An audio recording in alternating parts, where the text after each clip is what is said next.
Muhammad Ali read the contract 3 times. 30 pages. Legal language, clauses and subclauses. But he wasn't a lawyer. He was a fighter. So he read slowly, carefully, looking for the punch hidden in the paperwork. Prince Abdullah sat across from him, patient, smiling, confident. "It's all very standard," the prince said. "Legal protection for both parties. Nothing unusual." Ali kept reading. Page 15. Section 7. Subsection C. Representative agrees to refrain from public political statements, religious controversy, or commentary on regional conflicts. Representative will serve as cultural ambassador only, promoting Islamic values of peace, charity, and brotherhood without reference to political ideology or historical grievances. Ali read it again, then looked up. "This says I can't talk about politics." "Correct. You're a spiritual representative, not a political one." "What if politics and religion overlap?" "They don't have to," the prince said smoothly. "Islam is about faith, about prayer, about charity. These are universal values, not political ones." Ali flipped to page 22. Section 12. Subsection A. Representative agrees that all public appearances, statements, and media engagements will be pre-approved by the Royal Communications Office. Failure to obtain approval will constitute breach of contract. "This says you approve everything I say. We coordinate to ensure your message aligns with your role. It's standard for ambassadors." "I'm not an ambassador. I'm a Muslim." "You're both. And as an ambassador, you have responsibilities. To represent us well. To not embarrass us. To not create complications." Ali kept reading. Page 28. Section 18. Subsection D. Representative acknowledges that criticism of the kingdom, the royal family, or regional allies will constitute grounds for immediate termination of contract and possible legal action under Saudi law. "This says if I criticize you, you can sue me." "Under Saudi law," the prince corrected, "which you'd be subject to as a resident." "But why would you criticize us? We're offering you everything. Money, home, respect, peace. Why bite the hand that feeds you?" Ali closed the contract, looked at Prince Abdullah, really looked at him. "My whole life people told me to shut up, to just box, to not talk about religion or politics or race, to be grateful for what I had and stop making trouble. And look where it got you," the prince said. "Exiled, broke, struggling, fighting the government, fighting the system, fighting everyone. Was it worth it? Yes. Why? Because I got to say what I believed, without asking permission, without getting approval, without worrying if someone would sue me for telling the truth. And now we're offering you $30 million to do the same thing, to be yourself, to be Muslim, just diplomatically." Ali pushed the contract across the table. "This contract don't want me to be Muslim.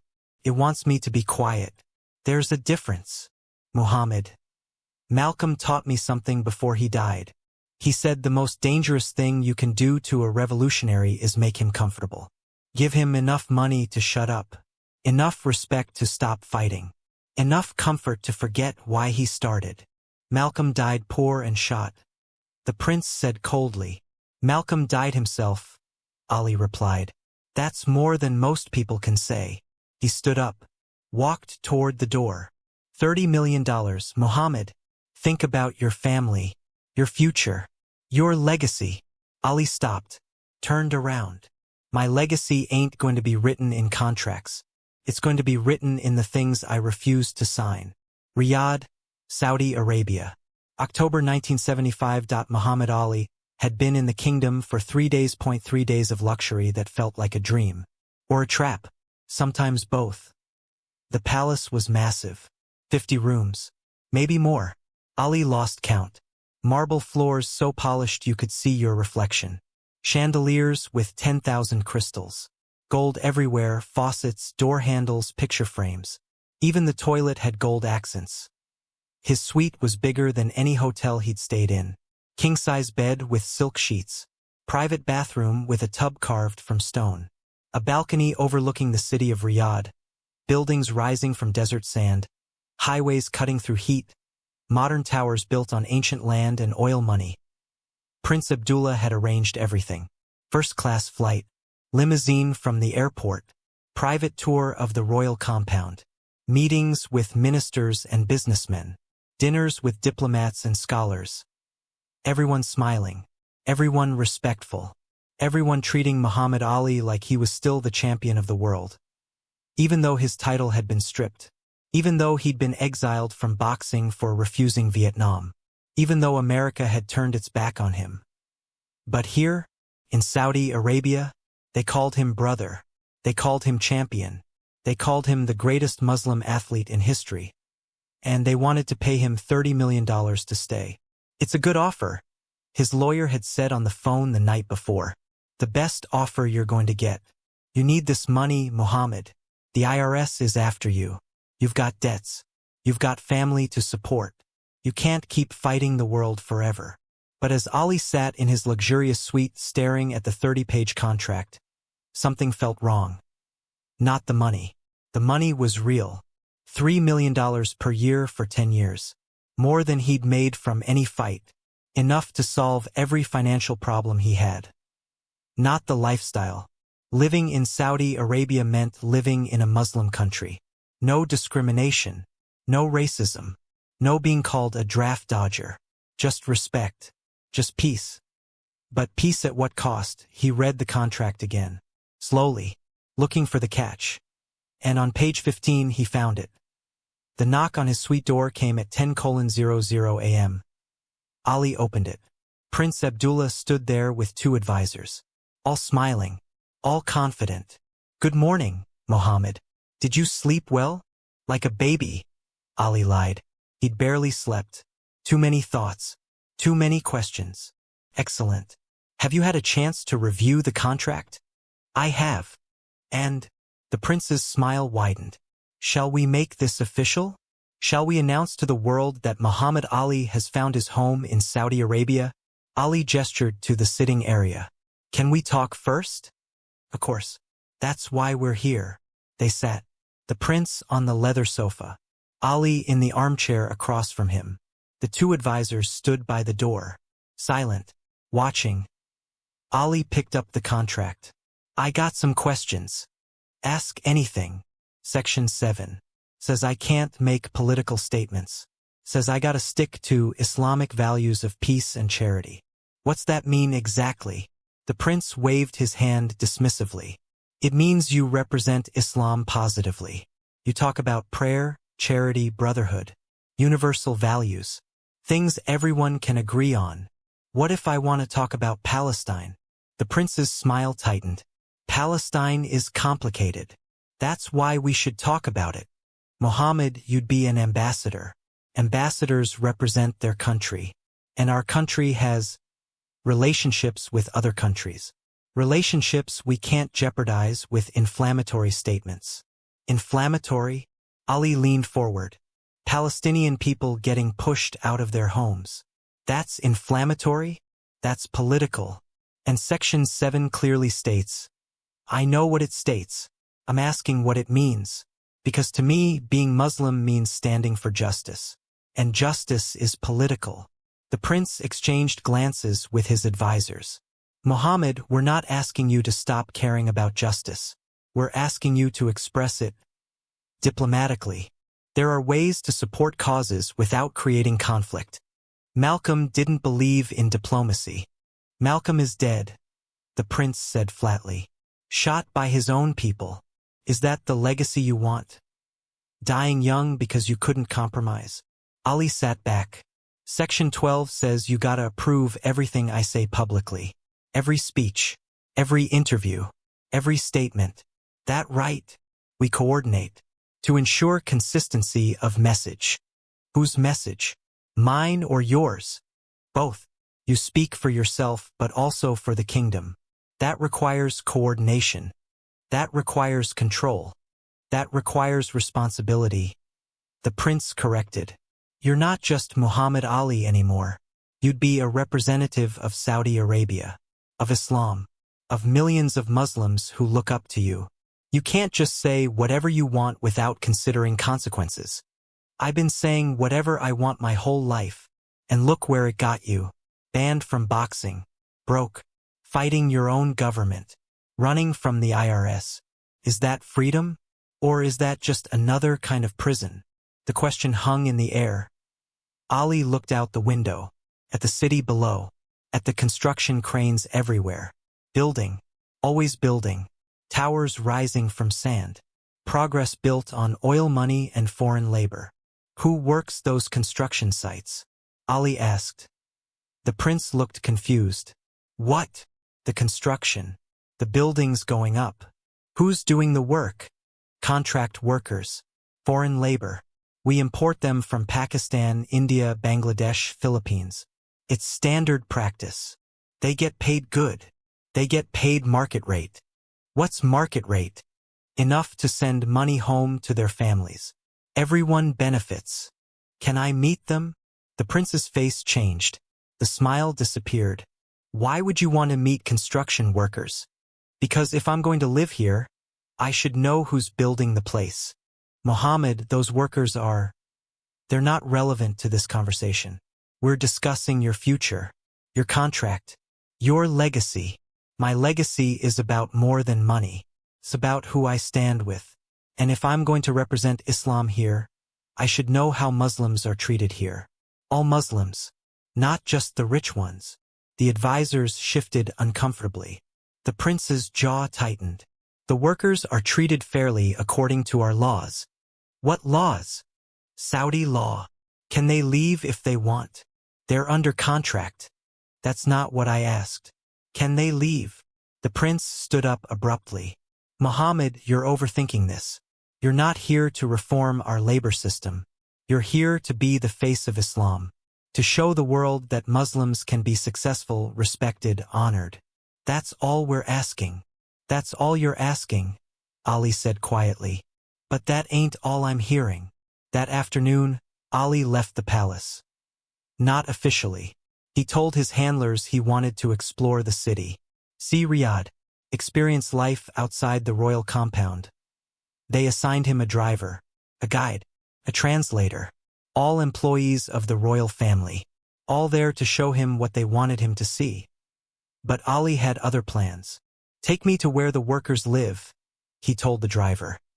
The driver looked confused. Which workers? The ones building the towers, the Pakistanis, the Bangladeshis, the ones you said send money home. Mr. Ali, those are labor compounds. Not appropriate for... I didn't ask if it was appropriate. I asked you to take me there. The driver hesitated, looked at the guide. The guide made a phone call, spoke in Arabic, looked nervous. We can't, the guide said. Those areas are restricted. For workers only. So take me to a worker. Bring one here. I just want to talk to someone. More phone calls. More Arabic. More nervous glances. Finally, they drove to a construction site. New office building going up. 50 stories. Glass and steel and ambition. They parked outside. The guide made another call. 20 minutes later, a man appeared. 30 years old. Pakistani. Thin. Exhausted. Wearing dusty work clothes and a hard hat. He approached the car cautiously, like he was afraid of getting in trouble. Ali rolled down the window, extended his hand. Assalamu alaikum, brother. The man's eyes went wide. Mr. Ali? Muhammad Ali? That's me. What's your name? Rashid. Rashid Malik. I'm from Lahore, Pakistan. Beautiful country. You work here long? 3 years. Building contract. 2 more years to go. You like it here? Rashid looked at the guide, at the driver, at the men watching this conversation. It's work. I send money to my family. My children are in school because of this work. That's good. That's real good. Ali paused. Can I ask you something? Off the record. Just between Muslims. Rashid nodded nervously. If you wanted to leave, go home tomorrow. Not finish your contract. Could you? Rashid's face changed. Fear replaced confusion. No, sir. Contract says 5 years. If I leave early, I pay penalty. More money than I have. And they keep my passport. In company office. For safekeeping. They keep your passport? Yes, sir. All workers. They say it's policy. To make sure we don't run away. Ali felt something cold settle in his stomach. You ever get days off? Friday. Half day. For prayer. That's it? 1 half day a week. Yes, sir. But it's good work. Better than nothing. My family needs money. I understand. Ali reached into his wallet. Pulled out $200. Handed it through the window. This is for your family. From one Muslim to another. Rashid looked at the money like it was a miracle. Tears filled his eyes. Mr. Ali, I can't. You can. You're working in heat that could kill you. Building buildings you'll never enter. Making minimum wage in a country sitting on billions. You earned that money. Take it. Rashid took the money with shaking hands. Thank you. Thank you. My children, they will remember this. They will tell their children. Muhammad Ali helped us. Ali smiled. Inshallah, brother. Inshallah. Rashid hurried away before anyone could stop him or take the money. The guide looked furious. Mr. Ali, that was inappropriate. You can't just give money to who? Ali turned around in his seat. To a Muslim brother working in hell so his kids can go to school? Why can't I give him money? Because it creates expectations. Problems. The only problem I see is that man don't have his passport. His own passport. That sound right to you? The guide said nothing. Take me back to the palace. Ali said quietly. They drove in silence. That evening, Prince Abdullah came to Ali's suite and no advisors this time. Just the two of them. I heard about your visit today, the prince said. His voice was cold. That was unwise. I met a Muslim brother. Gave him some money. What's unwise about that? You don't understand how things work here. Then explain it to me. The prince walked to the window. Looked out at the city his family ruled. Those workers come here voluntarily. They sign contracts. They agree to terms. We provide jobs they wouldn't have at home. We provide housing. We provide opportunities. You provide slavery with extra steps, Ali said.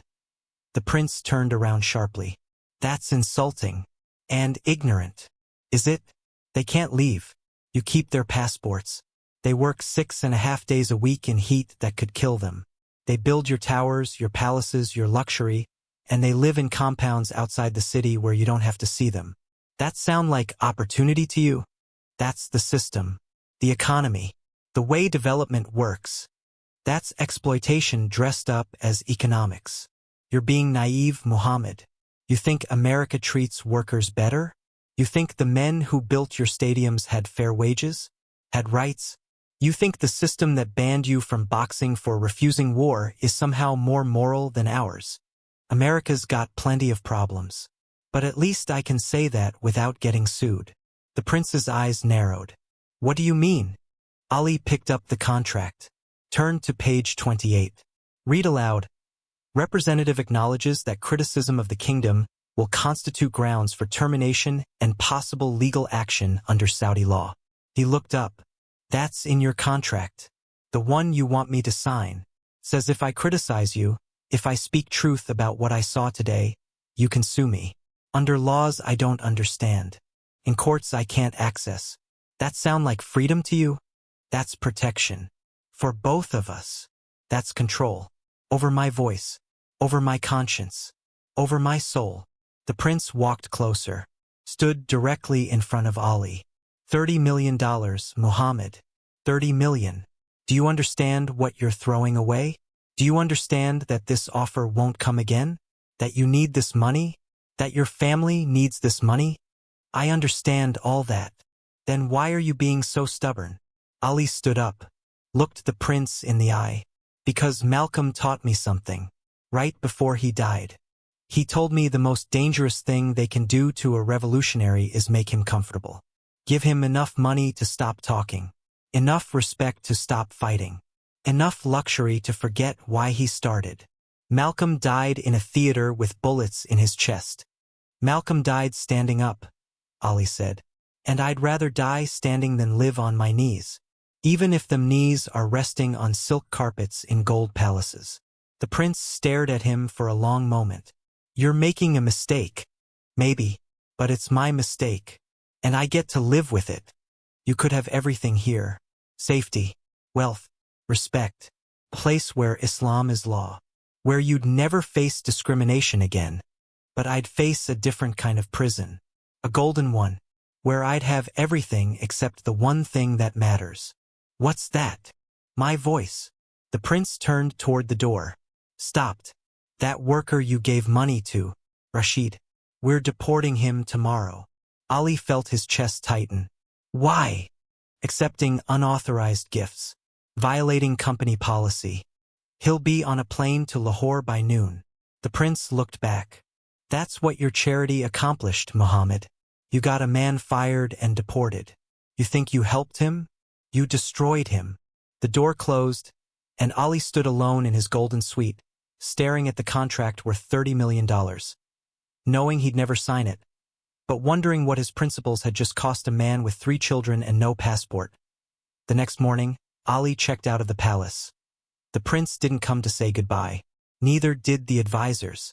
Just a driver, silent, professional, driving Ali to the airport. At the gate, Ali turned back one last time, looked at the city rising from sand, at the towers built by men without passports, at the luxury built on labor that couldn't leave. His flight was called. He boarded, found his seat, looked out the window as Riyadh disappeared below him. $30 million stayed behind, and signed, unclaimed. But Muhammad Ali flew away with something more valuable, his voice, his conscience, his soul, and the knowledge that some prices are too high to pay.